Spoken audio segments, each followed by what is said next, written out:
எந்த கலிஃபாவின் ஆட்சியில் ஸ்பெயினில் இஸ்லாம் பரவியது? உஸ்மான் ரலியல்லாஹு தஆலா.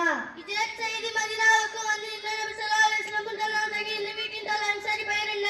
அபூ அய்யூப் ரலியல்லாஹு தஆலா. நபி ஸல்லல்லாஹு அலைஹி வஸல்லம் இறுதி நாட்டுகளில் கைதாங்களாக அழைத்துச் சென்ற இரு நபி தோழர் பெயர் என்ன? இப்னு அப்பாஸ் ரலியல்லாஹு தஆலா. ஆயிஷா ரலியல்லாஹு அன்ஹா அவர்கள் விலைக்கு வாங்கி விடுதலை செய்த அடிமை பெண்மணி யாவை? பரிலா ரலியல்லாஹு அன்ஹா. அம்மர் பின் யாசிர் அவர்களுடைய தாயார் பெயர் என்ன? சுமையா ரலியல்லாஹு அன்ஹா. நூறத்தங்களுக்காக நபி ஸல்லல்லாஹு அலைஹி வஸல்லம் அவர்களின் கொள்ளை செய்ய நினைத்தவர் யார்? சுராகா ரலியல்லாஹு அன்ஹா. நபி பலிவாயில் தோளில் கட்டில் வைக்கப்பட்டது பின்னால் இஸ்லாத்தை தழுவிய அவரின் பெயர் என்ன?